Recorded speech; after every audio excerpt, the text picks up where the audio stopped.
자, 우리가 이제 FET를 교체하기 전에 FET 종류를 좀 알아볼 필요는 있습니다. FET 종류는 여러분들이 이제 주로 본 곳이 한 몇 가지 종류밖에 안 되겠죠. 자, 우리가 이제 메인보드에서 쓰는 이제 FET들은 좀 종류가 여러 개가 있어요. DRMOS라는 게 있습니다. 얘는 뭐냐면 아까 그 CPU 전원부는 그죠? 파워에서 받아가지고 바로 못 쓴다고 그랬죠. 왜냐면은 파워 서플라이는 5V, 3.3V, 12V 가 주로 나오기 때문에 CPU가 원하는 전압을 바로 공급을 못 해준다. 그래서 바로 뭡니까? 이 PWM하고 CPU VID 값하고 그 다음에 FET하고 LC 필터를 통해서 얘가 원해주는 CPU가 원하는 값으로 우리가 전원을 공급해준다. 그래서 CPU 전원 부족이 따로 있다. 이게 있겠죠. 요즘 이제 모든 전자기기들은 직접화 방향으로 나가서 크기도 작아지고 경량화되고 그렇기 때문에 이런 통합화된 이 DRMOS라는 게 있어요. 얘는 뭐냐면 드라이버 MOS 모스펫이라는 이거 약자를 쓴 거죠. 그죠? 쓴 거죠. 그래서 이 안에는 그죠? 이 드라이버 IC하고 그 FET가 이 통합이 되어 있는 겁니다. 옛날에는 이제 드라이버 IC라 해서 PWM 신호를 갖다 드라이버 IC가 받아서 이 드라이버가 FET 스위칭 신호를 줬는데 그런 단계를 줄여가기 위해서 그죠? 여기다가 통합을 한 거예요. 그죠? 그러니까 자꾸 지금은 이제 통합 추세로 가고 있는 거죠. 이게 일례를 한번 좀 들어볼까요? 요즘 이제 메인보드는 옛날에 메인보드는 이렇게 구조가 돼 있었죠. 이렇게. 그죠? 여기 보면 CPU가 있고 여기 노스 브리지가 있고 이게 사우스 브리지가 있었어요. 그러니까 이 노스 브리지는 이 CPU, 메모리, 그래픽 카드를 관리하는 관리자고 요 사우스 브리지는 이제 뭐 사타라든가 랜이라든가 사운드라든가 PS2 포트라든가 USB 포트 이런 이거 위에를 관리해주는 관리자란 말이죠. 그죠? 얘가 모든 어떤 그 제어하고 그 어떤 데이터를 관리해주는 관리자인데, 그죠? 이렇게 하다 보니까 항상 얘를 거쳐서 이렇게 거쳐서 얘를 거쳐서 얘를 거쳐 나가다 보니까 한 해 중간에 바파링이 생기더라. CPU가 대기하는 시간이 있더라. 이게 그죠? 이게 이것 때문에. 그러면 CPU 속도는 나날이 빨라져 가는데 이런 것 때문에 속도 방해를 받는다 그러면은 그죠? 우리가 CPU가 대기 시간 즉 대기 시간이 많아지지 않겠냐. 그래서 이제 인텔에서 만들 때는 아 그럼 이걸 줄이자 해서 만들어 놓은 게 뭐냐면 요즘 보드는 지금 보면 여기서 보시다시피 이 노스브리 칩이 없습니다. 여기가 없어요. 여기 지금 사우스만 있죠. 이 부분을 없앤 거예요. 속도를 우리가 속도차를 보완하기 위해서 없앤 거예요. 그럼 이게 어디 들어가냐? 바로 이 CPU 안에 이 노스브리지를 장착한 겁니다. 그걸 우리가 뭐라 그러냐면 DMI, 다이렉트 메디어 인터페이스라는 기술을 가지고 여기다 만들어 놓은 거죠. 그죠? 그래서 이게 없는 겁니다. 그러면 예전의 보드보다 요즘은 뭡니까? 더 빠르죠? 그런 게 바로 이런 보드 설계에서 이런 부분들을 제거해 버린 거죠. 그래서 옛날에 지금 여러분들이 이런 방식의 이제 메인보드는 고장이 많았어요. 왜냐면 이게 지금 이 노스브리지 BGA 칩으로 되어 있기 때문에 이게 지금 불량이 많아요. 그죠? 어떤 안에 있는 BGA 납이 떨어져서 냉납이 안 되는가 그랬는데 요 부분이 이렇게 가면서 그죠? 이 불량률이 많이 들어버린 거죠, 이게. 그죠? 요즘 이제 메인보드들은 뭐 고장이 예전에 비해서 들어간 게 바로 요 부분이 사라졌기 때문에 없다. 그죠? 그러니까 자꾸 통합하는 추세로 간다 이거죠. 그죠? 요즘 이제 하드 씁니까? 하드도 뭐냐면 원판에 그죠? 액세스함이 왔다 갔다 하는 액세스타임이라는 그 시간이 액세스타임이 있기 때문에 그죠? CPU가 대기 시간이 많아졌다. 그래서 간 게 뭡니까? 그죠? 솔리드 스테이트 드라이버 그죠? 그죠? 우리가 뭡니까? 그 SSD라는 걸 쓰고 있는 거죠 지금. 그죠? 걔는 뭡니까? 안에 그 액세스함이 없고 낸드 플래시 메모리 이루어졌기 때문에 다이렉트로 얻은 데이터를 읽을 수가 있다. 속도가 많이 증가가 됐다 하는 걸 볼 수가 있겠죠. 그런 추세가 됐기 때문에 이렇게 옛날엔 드라이버 IC가 있었는데 왜 없지? 이 통합 추세로 갔기 때문에 그래요. 우리 실예를 하나 들어보면 모니터 수리하는 사람들 많이 있잖아요. ADB를 딱 들쳤는데 EOX 나가는 그 MCU가 없는 거야. 그래가지고 전화 오는 사람이 있어요. MCU가 이 보드는 없는데 이게 요즘 신형입니까? 이렇게 묻는 사람도 있어요. 그게 아니라 우리가 이제 영상칩이라고 스케일러 안에다가 MCU를 잡아 넣은 거죠. MCU가 그 스케일러 안에 있습니다. 그래서 그걸 원칩 스케일러라 이렇게 해서 통합을 해 놓은 거예요. 그죠? 그래서 이제 우리가 그런 이제 MCU, 통합된 MCU, 원칩 스케일러 같은 경우는 우리가 뭡니까? 그 롬라이트 할 때는 그죠? 그 ISP 지그를 써서 하는 거죠. 옛날 롬라이터가 그걸 떼어서 우리가 롬라이터 하기는 어렵죠. 그래서 그렇게 통합 주소로 간다. 그래서 이렇게 지금 메인보드 쪽도 이렇게 통합이 돼가고 있는 거죠. 그래서 지금 드라이버 IC하고 모스펫이라는 것이 통합돼서 이렇게 있는 것을 우리가 DRMOS 드라이버 모스펫이라고 얘기를 합니다. 또 다이렉트 FET라고 이렇게 지금 어떻게 보면 꼭 저 크리스탈 수정 발진자처럼 생겼는데 이게 굉장히 고가인 메인보드는 이게 장착이 되는 게 있고요. 특히 이제 여러분들 그래픽 카드에 보면 좋은 메인보드는 그래픽 카드는 이 다이렉트 FET를 쓰는데 얘가 굉장히 그 열 특성하고 내구성이 굉장히 뛰어납니다. 그죠? 굉장히 고가예요 이게. 그래서 아주 고급 그 그래픽 카드나 메인보드에는 이런 것도 쓴다. 이렇게 다리가 이렇게 생겼어요. 그죠? 이 두 개는 여러분들이 잘 못 보셨을 것 같은데 요거는 주로 많이 보는 게 이 디팩 타입이죠. 디팩. 그죠? 좀 전에 보여드린 이 디팩 타입들 다리가 3개 있는 거 드레인 게이트 소스 이거는 지금 이 옛날에 많이 썼어요. 그래픽 카드나 메인보드나 많이 썼어요. 노트북 메인보드나 지금은 이제 이 디팩 타입 많이 사라져 가고 있죠. 왜 그러냐면 얘는 내부장이 많아서 열이 굉장히 많이 납니다. 저항이라는 것은 뭐예요? 전기를 방해하는 성분이죠. 전기를 걸었을 때, 그죠? 저항이 있다 그러면은 주울열이 발생되기 때문에 열이 많이 난다. 우리 지금 AD보다 레귤레이터 같은 것도 마찬가지죠.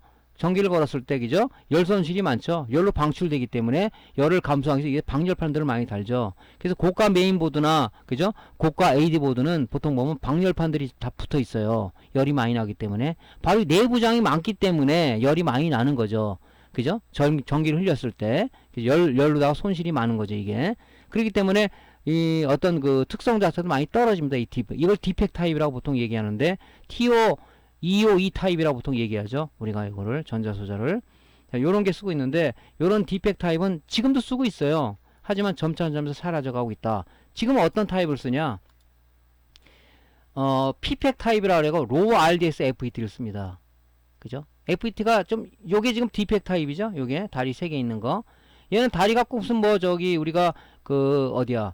그 인버터라든가 드라이버 IC에 쓰는 요런 그 8핀 FET처럼 생겼어요. 이렇게 요런 구조를 가지고 있습니다. 그죠? 요거는 뭐냐면 로우 RDS FET 또는 P팩 타입이라고 이렇게 부르는데 내부 저항이 없는 즉 내부 저항이 없는 그런 우리 그 FET다. 그래서 열이 이렇게 많이 나지 않고 굉장히 좋습니다. 특성 자체가 이 가격이 비싸죠. 그래서 지금 요 부분을 보면 그 보통 이제 다리가 8개가 이렇게 나오니까 이게 뭐야 그러지만 보통 이렇게 구조가 되어 있어요. 자, 이 점이 있는 부분이 1번 단자입니다. 1, 2, 3, 4, 5, 6, 7, 8 이렇게 나가는데 시계 반대 방향으로 핀맵이 매겨진다고 그랬죠. 핀 번호가. 여기가 1번이에요. 그러니까 요 위에 건 5번부터 8번까지는 보통 드레인 단자라고 이렇게 보면 되는 거고요. 여기 지금 1번, 2번, 3번은 요거는 뭐냐면 이렇게 붙어 있어요. 이렇게 연결되는 게 이게 소스 단자란 말이죠. 그러니까 요게 4번이 게이트예요. 보통 요런 그 로우 RDS FET는 8개 핀 중에서 5번부터 8번 제 위에 단자는 드레인 1, 2, 3번 소스 4번이 게이트다. 이렇게 여러분이 보시면 될 것 같습니다. 이런 이제 디펙 타입 같은 다리생에는 이 좌측부터 GDS 통합되어 있잖아요. 이게 보통 이렇게 나가잖아요. 그죠? 푼번이. 그 다음에 이제 우리 이제 인버터 쪽에 많은 건 듀얼 FET 같은 경우는 다리가 8개 나왔지만 실질적으로 안에 이 FET가 2개 들어있는 게 있어요. 듀얼 타입 있고 싱글 타입이 있는데 요건 이제 이 FET는 SOP 8핀 타입에 다리 8개 나온 FET인데 안에 FET가 2개가 됐다. 듀얼 타입이라고 얘기하죠. 보통 요렇게 다 있죠. 위에가 5번부터 8번까지는 모두 드레인이죠. 드레인. 그 다음에 이제 요게 2개이니까 소스 게이트 요런 식으로 보통 나갑니다. 요런 것들은 본인 여러분들이 알고 있으면 좋겠죠. 핀맵이 이렇게 된다는 것을. 요런 이제 타입을 메인보드에 좀 현재는 많이 쓰고 있습니다. 그때 교육할 때는 디펙인데 이게 뭐지? 그러지 마시고 당황하지 마시고 역할은 같아요. 다리는 많을지 모르지만 역할은 같습니다. 단지 뭐냐 내부 저항이 많은 FET냐 내부 저항을 많이 제거한 FET냐. 우리 뭡니까 저 콘덴사도 전해 콘덴사 있죠. 전해 콘덴사 내부 저항이 많아요. 그죠? 근데 뭡니까 우리 여러분들 많이 얘기할 때 알미늄 캔 타입 콘덴사 이렇게 얘기하는데 그게 아니라 우리가 보면 솔리드 콘덴사 라고 많이 얘기하죠. 솔리드 콘덴서 안에 전해액이 들어있는 거예요. 고체 전해질이 들어있습니다. 그래서 걔를 우리가 로우 RDS 콘덴서, 로우 ESR 콘덴서를 얘기하죠. 로우 ESR. 그죠? 저항값을 없앤 그 콘덴서다. 그래서 전해 콘덴서에 비해서는 내구성이 뛰어나기 때문에 뭐 영구적이진 않지만 오래 쓴다. 그래서 고가 보드는 그렇게 구성이 돼 있죠. 실제 모양을 한번 제가 보여드리면 저가 메인보드는 여러분들이 어떻게 보시면 되냐면, 자 여기 보시면요, 여기 보시면 이게 저가 메인보드잖아요, 그죠? 전부 다 이 지금 이 FET를 디펙 타입을 써놨어요. 디펙 타입이죠, 다리가, 그죠? GDS. 근데 콘덴사도 이 전원부는 정밀한 전원을 구성해도 이렇게 보통 이렇게 솔리드 콘덴사 또는 폴리머 콘덴사라고 하는데, 고체 전해질이 있는 거 쓰지만 이렇게 밑에 허접한 부분은 전부 다 이 전해 콘덴서 써놨어요. 이게 얘는 내부 저항값이 높단 말이죠. 그리고 좀 영구적이지 못해요. 이게 잘 불량이 납니다. 근데 요즘 나온 이제 메인보드들은 이제 집적화가 돼 있고 좀 비싼 것들이기 때문에 소자들이 많이 받겠죠. 여기 보시면 이렇게 아까 같이 다리가 3개인 게 아니라 8개 이런 그 로우 RDS FET를 씁니다.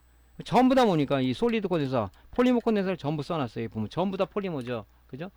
그렇기 때문에 아무래도 전기를 만들어낼 때는 저항 성분이 많다는 얘기는 결론적으로 전기를 방해하는 성분이기 때문에 이런데 우리가 힘 있는 전기를 공급해 주는데 저해연이 될 수가 있다. 이렇게 표현이 될 수가 있겠죠. 그죠? 그래서 이렇게 로우 RDS FET를 지금 많이 바뀌어 나가고 있고 거의 지금 이걸 쓰고 있어요.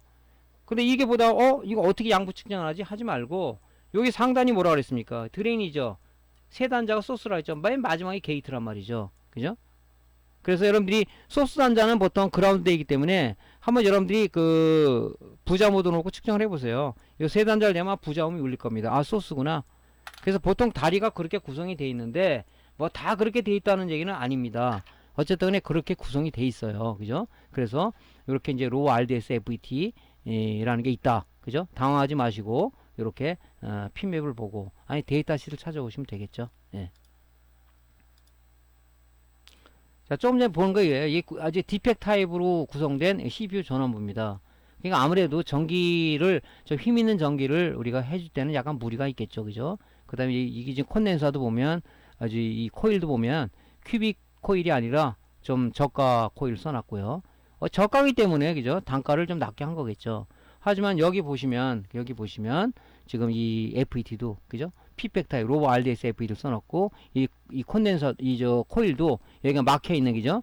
노이즈가 아무래도 이게 막혀 있으면 안 나오는데, 여기에 뚫려 있으면 아무래도 고주파가 나올 수가 있단 말이죠. 그걸 완전히 막아버리는 이 큐빅 코일을 쓰고 있다 이거죠. 그래서 이렇게 고가 저가는 눈으로 봐도 벌써 비교가 되죠. 자, 여기 보면 전부 다 전해 콘덴서죠. 여기는 뭡니까? 솔리드 콘덴서를 다 써놨죠. 이렇게 고체 전해질이 들어있는. 그렇기 때문에 실효성이 상당히 높죠. 이런 것들은.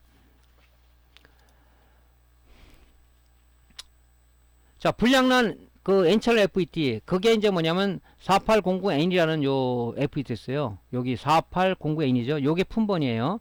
여기 뭐 온이라고 찍혀있죠. 온. 요건 이제 온셈이라는 데서 만든, 그 회사에서 만든 우리 소자입니다. 그래서 4809N 치면은 데이터 시트가 검색이 안 될 수 있어요. 이 온셈이 있거나 앞에다가 품번 앞에다가 NTD나 NCP를 붙이게 되면 우리가 검색이 가능합니다. 근데 이건 아마 4809N처럼 나올 것 같습니다. 안 나오면은 앞에다가 NTD라든가 NCP를 붙이게 되면 나옵니다. 그죠? 나옵니다. 그래서 요 온셈이 쪽에 요 데이터 시트를 보면, 그죠? 일단은 우리가 불량난 소자에 대해서 뭐를 집중적으로 알아야 되면 VDS 값하고 ID 값을 알아야 돼요. VDS 드레인 소스 간 전압하고 ID죠. 드레인 전류를 봐야 돼요. 이 지금 4809N이라는 이 FET 불량난 FET 소자는 30V 58A예요. 그죠? 이 암페어가 CPU 전압보다 좀 높다고 그랬죠? CPU가 전압이 2V 미만이 들어가지만 이 암페어는 상당히 높습니다, 이게. 그러니까 이런 높은 이런 FET를 쓰는 거예요. 이걸 30V 10A짜리 써 어떻게 이게 타버리겠죠? 그러니까 이걸 잘 봐야 돼요. 여기서 제일 중요한 게 뭐냐면 이게 똑같은 FET를 여러분들이 보유하고 있다면 관계가 없는데 이게 없다는 뭡니까? 이걸 구입을 해야 돼요. 갖고 있는 거 대체품을 쓰면 되잖아요. 그때 대체품을 쓸 때 중요한 우리 체크 포인트가 뭐냐? 바로 VDS하고 ID 값입니다. 드레인 소스 간 전압이 얼마냐? 그죠? ID 전류, 드레인 전류가 얼마냐? 얘는 30V 58A니까 그죠? 얘보다 낮은 거 쓰면 안 되겠죠? 얘보다 높으면 관계는 없어요. 높으면 약간 높으면 관계가 없습니다. 그죠? 그러니까 요런 것들을 좀 많이 써요. 옛날에는 이제 06N 03이라고 그래가지고 그 만능 FET라고 보통 얘기했죠. 그건 많이 썼는데 요즘은 잘 안 쓰고요.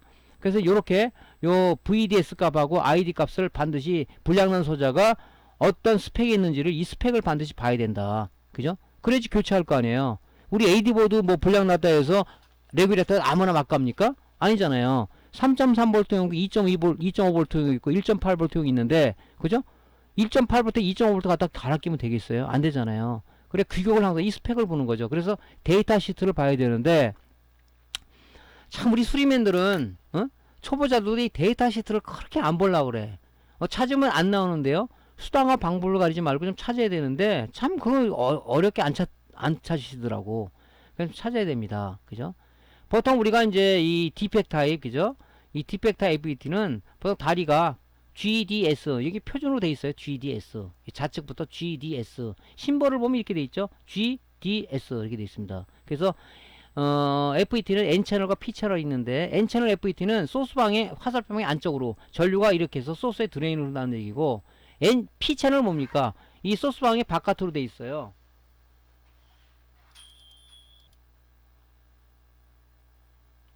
P채널 이 화살표방 소스방이 바깥으로 되기 때문에 드레인 소스로 넣는다 이렇게 돼 있죠. 그죠? 그래서 이제 양부 측정은 좀 틀리겠죠. 반대 방향으로 해야 되겠죠. 그래서 제일 중요한 포인트는 뭐? VDS, ID 값을 반드시 불량난 FET의 스펙을 반드시 알고 우리가 이제 소자를 써야 되겠다 하는 것이 제일 중요한 포인트겠죠. 자, 제가 찾아보니까 재고가 없어요. 이게 NTD4809N이라는 게 없어서 뭘 썼냐면 AP85T03이라는 소자를 썼어요. 이 스펙을 찾아보니까, 그죠? 보통 얘들 03이라는 것은 30V로 보통 얘기합니다. 그죠? 틀린 것도 있지만 찾아보니까 30V 75A예요. 얘보다 높은 건 관계없다 그랬죠. 그리고 찾아보니까 얘는 N채널 FET 똑같이 N채널 FET입니다. N채널 FET인데 모르고 P채널 쓰면 안 되겠죠. 전류의 방향이 틀리다 그랬죠. 그러니까 반드시 이 N채널 FET냐 불량난 게 P채널 FET냐. 보통 우리가 뭐 AD보드라든가 메인보드에서는 N채널 많이 씁니다. N채널이 P채널에 비해서, 그죠? 이 캐리어가 전자이기 때문에 전공보다 전자의 속도가 빠르기 때문에 우리가 이제 보통 N채널 많이 쓰죠. 그래서 그 N채널, P채널이라 보고 그 다음에 VDS, RD, ID 값을 알아야 된다. 근데 아까는 뭡니까? 그죠? 30V 58A였는데 이 대체품은 30V 75A니까 가능한 전압을 좀 맞춰주는 게 좋겠죠. 좀 높은 거는 관계없습니다. 그래서 요걸 쓰는 거를 결정을 일단 했습니다. 그죠? 그래서 반드시 여러분들이 이걸 찾아봐야 돼요. 그죠? 85T03이라는 거. 여기 보면 여기 저 A 이렇게 찍혔죠. 마크가. 이게 메이크 제조사 마크인데 얘는 아나칩스 거죠. 아나칩스. 알파면 알파 오메가죠. 아나칩스 거니까 이게 측정이 안 된다 그러면은 데이터시 안 나온다 그러면은 AP라든가 AO를 치고 검색을 하면 되겠죠. 예. 자, 그럼 불량난 그 소자를 대체하기 위해서 대체품을 갖다가 이게 정상품인지 아닌지를 검증을 해야 되겠죠. 우리가 FET 양분 판별법 N채널 기준으로 한번 보겠습니다. 요걸 지금 우리가 심볼을 잘 이해하시면 돼요. 자, N채널은 뭡니까? 소스의 전류의 방향이 파설표 안쪽으로 들어가야 돼 있다고 그랬죠. 그러니까 소스에 드레인을 넣는다. 그죠? 여기는 정기적으로 끊어졌단 말이죠. 여기하고 통하면 안 되겠죠. 그죠? 그러니까 측정을 할 때 소스에다 플러스 봉을 대고, 그죠? 드레인에다 마이너스 봉을 공통으로 대고, 얘하고 측정했을 때는 전기가 0.5V 이상이 나와야 됩니다. 그죠? 그럼 플러스 봉을 여기 게이트해야 됐을 때는 전기가 나오면 돼요. 끊어졌잖아요. 나오면 안 되겠죠. 항상 요 소스하고 드레인 사이만 전압이 나와야 되고 나머지는 나오면 안 돼요. 그죠? 나오면 안 돼요. 그 다음에 이제 뭡니까? 여기하고 여기 소스하고 게이트 잰 다음에 여기 전류가 남아있기 때문에 이 테스트 봉을 여기는 플러스 되고 여기 마이너스 봉을 되고 역방향으로 했을 때도 통하면 안 되잖아요. 그러니까 재봅니다. 그때 지금 여기 나와요. 왜? 잔류 남아있기 때문에. 그래서 항상 우리가 어떻게 해야 되냐면 여기다가 재고 소스 게이트를 쟀을 때 우리가 반대 방향에 재기 위해서는, 그죠? 여기 지금 뭡니까? 소스하고, 그죠? 게이트하고 소스를 우리가 쇼트를 시켜서 이 전류를 방전을 시켜줘야 됩니다. 그 상황에서 이제 역방향을 한번 재봐야 되겠죠. 역방향이 당연히 나오면 안 되겠죠. 그죠? 여기다 플러스 봉을 대고 여기다 마이너스 봉을 대면 전류방향이 이렇게 나오겠습니까? 안 나오죠. 당연히 끊어졌으니까 나오지 말아야 되고. 그러니까 정방향으로 됐을 때 N채널 FET는 소스에다 플러스 봉을 대고 드레인에 마이너스 봉을 댔을 때 도통이 되면 얘는 정상이다. 나머지는 나오면 안 된다. 역방향으로 나오면 안 된다 하는 거죠. 그때 우리가 체크 포인트는 뭐냐? 반대 방향 있을 때는 항상 이 게이트하고 소스를 우리가 쇼트를 시켜서 잔류전류를 없애야 된다. 왜냐면 전개를 이용한 거기 때문에, 그죠? 전개를 이용한 거기 때문에 그렇습니다. 그죠? 요건 여러분들 어떤 분이 이렇게 하고 나서 반대 역방향이니까 나오는데요? 그거는 뭐냐면 여기 잔류전류가 남아있기 때문에 그래요. 방전을 안 시켰기 때문에. 그죠? 요 부분을 우리가 좀 알면 좋겠어요. 자, 그럼 우리가 대체품을 왜 지금 AT85T03을 쓰기로 했는데, 그럼 얘도 양품질을 검사해야 되잖아요. 조금 전에 말씀드린 양극화면 이렇게 하는 겁니다. 그죠? 자, 요게 지금 N채널 FET잖아요. 자, 소스에다가 플러스 봉을 대고 드레인에다 마이너스 봉을 대고 쟀을 때는 당연히 플러스에서 마이너스를 넣으니까 전압값이 나와야 되겠죠. 다이오드 모드로 측정했을 때 나와야 되겠죠. 그죠? 자, 여기다 게이트에다가 요거를 플러스 봉 옮겨서 쟀어요. 당연히 나오면 안 되겠죠, 이게. 결합이 측정되면 안 되겠죠. 그럼 쇼트잖아요. 여기 정기적으로 절연입니다. 자, 그 다음에 또 한번 어떻게 역방향으로 한번 재봐야 되겠죠. 역방향으로. 역방향으로 잴 때 어떻게 안 됐어요? 이미 우리가 측정을 여기다 해봤기 때문에 잔류전류가 남아있어서 안 될 수 있단 말이에요. 쇼트로 나올 수 있으니까 소스하고 게이트를, 그죠? 우리가 여기 지금 소스하고 게이트를 여기 지금 리드봉을 대고 양쪽을 쇼트를 시키세요. 그럼 쇼트 핀셋을 하든가. 그런 다음에 여기다가 플러스 봉을 대고 여기다 마이너스 봉을 댔을 때는 당연히 역방향 안 흐르겠죠. 여긴 정기적 끊어졌단 말이죠. 여기다 마이너스 봉, 여기다 플러스 봉을 대고 마이너스 봉을 댔을 때 당연히 나오면 안 되겠죠. 역방향은. 그렇게 해서 측정을 했을 때 얘는 정상입니다. 그죠? 정상이에요.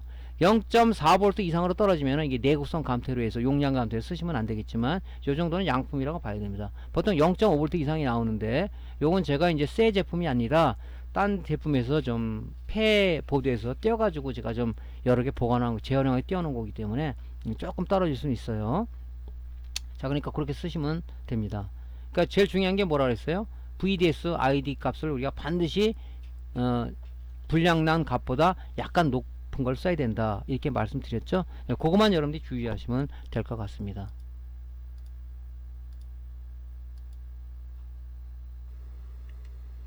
자, 한번 양부 판별을 한번 해볼게요. 자, 이게 이제 N채널이기 때문에 소스에서 드레인을 오른다 그랬잖아요. 플러스 봉을 대고 얘다 마이너스 봉을 댄 거죠. 나오면 안 되겠죠, 게이트는. 자, 방전을 시킵니다. 이렇게 방전을 시키세요. 이렇게 핀셋으로 되지만, 자, 역방향으로 한번 해보는 거예요.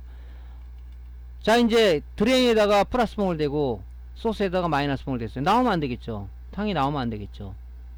그죠? 방전을 안 시키고 이렇게 되면 이게 0.0V로 나와요. 그죠? 왜? 잔류전류가 남아있기 때문에. 제가 이 방전 안 시키고 측정을 한번 여러분들 보여줬어야 되는데 제가 이제 그걸 좀 지나쳤습니다. 그렇게 알고 여러분들이 한번 해보세요. 예. 자, 이제 뭡니까?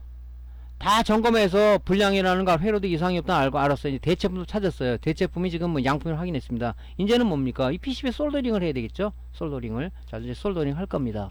자, 어떻게 하냐면 이 솔더링 전에 지금 여기 죽은 산화된 납을 솔더링으로 다 제거를 했죠. 그러면 여기 좀 원활하게 붙이기 위해서는 우리 실납을 갖고 조금씩 여기다 납을 묻혀주는 게 좋겠죠. 그 다음에 솔더링 하면 아주 효과도 잘 붙습니다. 자, 그 다음에 이제 붙여주고 나서, 그죠? 임시로 작업하기 위해서 임시로 띈 걸 갖다가, 그죠? 콘덴서를 붙여줘야 되겠죠. 이걸 지나치면 안 되겠죠. 이 스위칭 할 때 LC 필터를 쓰는 거니까 안 되겠죠. 그래서 그 부분에도 우리가 콘덴서를 다시 원위치 시켜줍니다. 자, 이 부분이 이제 양품으로 대체가 됐어요. 이렇게. 자, 솔더링 작업하는 건 볼게요. 자, 납을 갖다 좀 약간씩 묻혀주고요. 묻혀줍니다. 제가 이제 이거를 이제 동영상을 찍으면서 하니까 좀 작업성이 좀 많이 떨어져요. 그죠?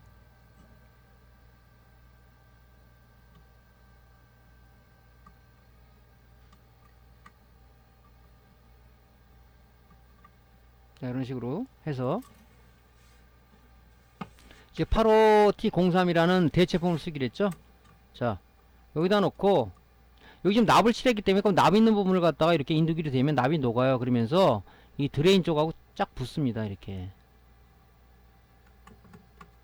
너무 오래 열을 말이죠. 오래 가해주게 되면 이 PCB 이 패턴이 들고 일어납니다. 저는 이제 이게 교육 차원에서 이렇게 제가 동영상을 찍다 보니까 좀 작업성이 많이 떨어지죠. 예.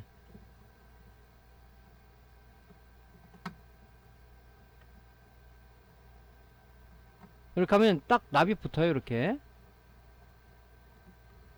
자, 그 다음에 이제 여기다가 납을 갖다 한 번씩 묻혀주면 되겠죠. 예. 지금 게이트 쪽하고 이 콘덴서를 만약에 안 뗐다, 여기 안 뗐다 그러면 이게 작업성이 떨어져요. 어떻게 이게. 그래서 이 콘덴서를 띈 겁니다. 이거 임시로. 예. 자, 이렇게 해서 붙여줬습니다. 항상 납땜을 하고 나서는 여러분 TC로다가 깨끗이 지금 이 플락스 성분을 좀 제거해 주세요. 뭐 안 하시는 분도 많은데 이왕이면 좀 깔끔하게 해주시는 게 좋겠죠.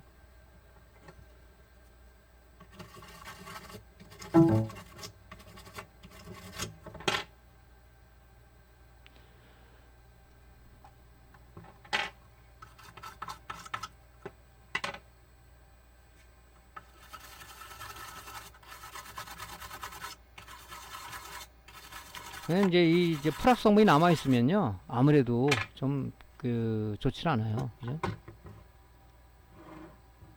자, 요 부분이 뺀 콘덴서 있죠? 작업성 때문에 이 작업하기 위해서 그 부분을 갖다 우리가 이제 임시로, 그죠? 임시로 우리가 탈거한 콘덴서를 이제 제자리에다 다시 솔더링 해줘야 되겠죠?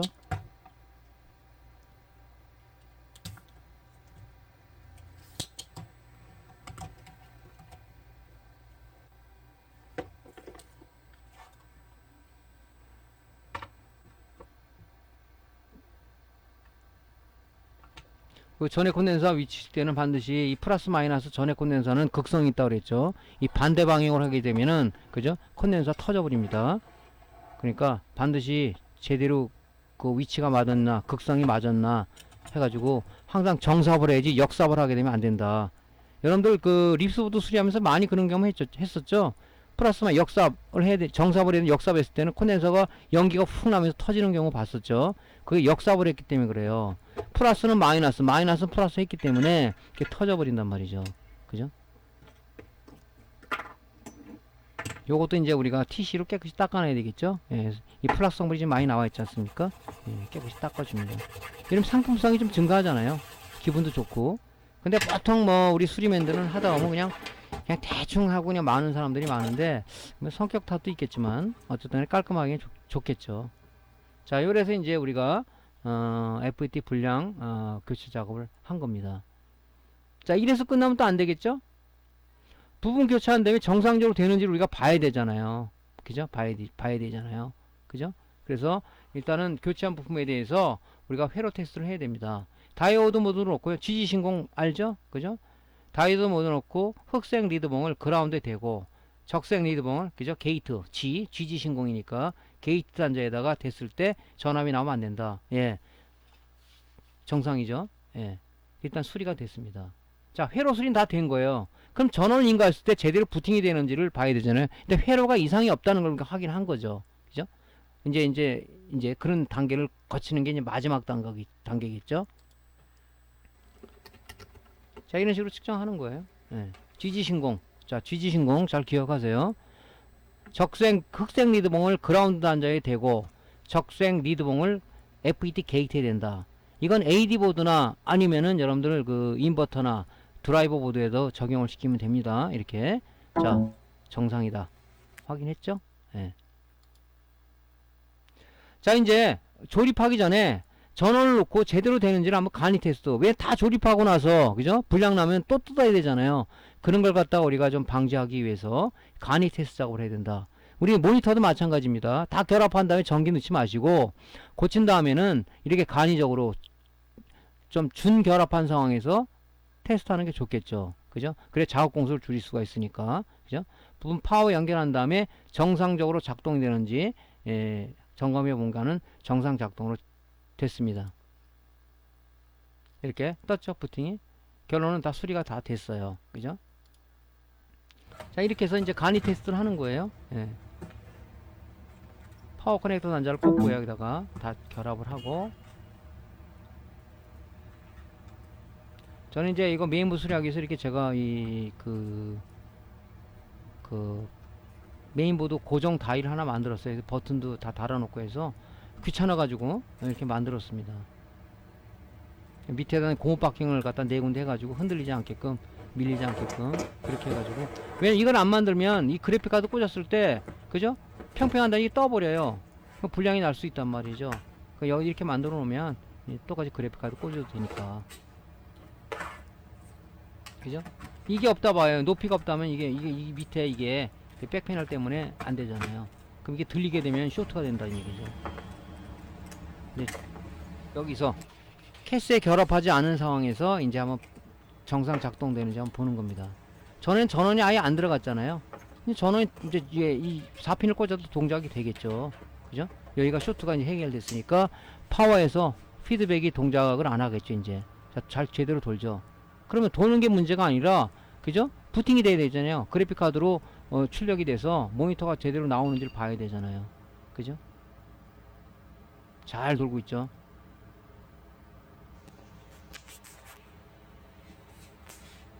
네, 화면도 이렇게 제대로 나오고.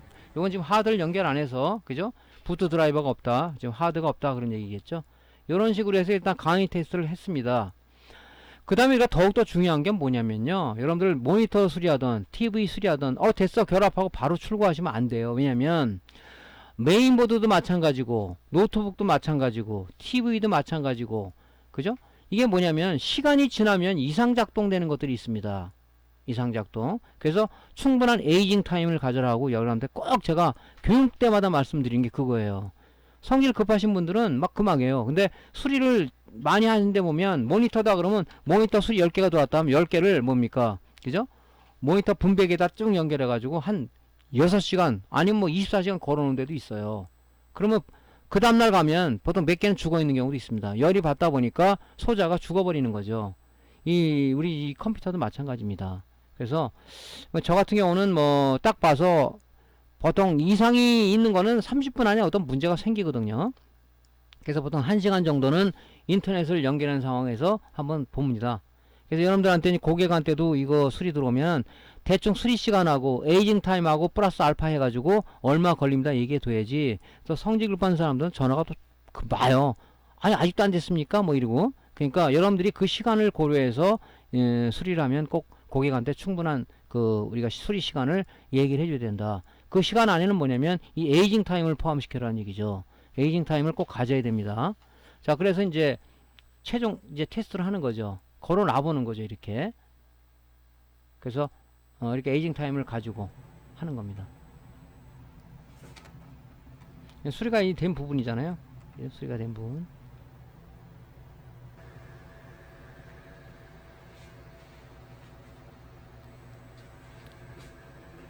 특히 이제 또 여름철 같은 경우는 온습도에 의해서 컴퓨터가 또 이상 작동되는 경우가 많아요. 그러니까 여러분들이 이제 특히 여름철 수리할 때는 에이징 타임을 더 갖는 게 좋겠죠. 그리고 에이징 타임 가져서 소비자 오면 반드시 그냥 슉 주지 마시고 모니터, TV인 TV, 또 노트북인 노트북, 데스크탑은 걸어서 정상적으로 작동되는 걸 확인하고 됐죠? 하고 확인받으면 보내줘야지. 그냥 이 본체만 줬다 그러면 집에 가서 뭐 며칠 쓰다 문제가 되면 또 컴플레인을 걸 수가 있단 말이죠. 그러니까 이런 부분들을 우리가 좀 신경 써야 되는 문제가 아닌가 이렇게 생각이 됩니다.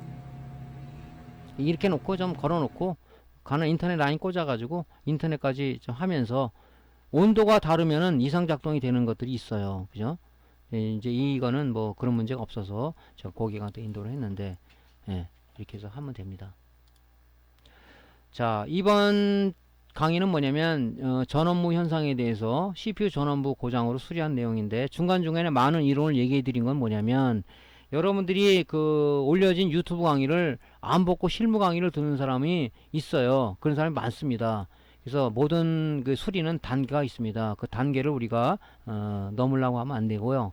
그런 부분들을 우리가 좀 공부를 해야 되는데 좀 안 보시는 분이 있어서 중간중간에 이런 이론을 여러분들한테 전달해 주면 좋겠다 해서 연관된 이론을 갖다가 얘기해 주면서 결론까지 이렇게 말씀을 드렸습니다. 자, 전업무 현상일 때 여러분들 이런 부분을 갖고 하면 된다 하는 얘기를 말씀을 드렸습니다. 그러니까 뭐 노트북도 마찬가지예요. 전원을 눌렀는데 안 들어간다. 그러면 분명히 어디가 쇼트가 됐기 때문에 그 아답터 쪽에서 피드백이 동작돼서 안 눌러지는 거란 말이죠. 그죠?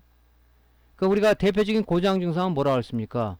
노트북이든 메인보드, 데스크탑 PC든 세 가지라고 했죠. 화면무, 전원무, 주변기기 인식불. 그런 부분에 대해서 오늘 세 가지 강의 중에서 오늘은 전원무 강의를 제 1강으로 말씀드린 겁니다. 자, 오늘 강의가 도움됐으면요, 구독, 그리고 좋아요 눌러주시고요. 다음에는 우리가 화면무 현상에 대해서 강의를 준비해서 또 여러분들한테 강의를 해드리도록 하겠습니다. 감사합니다.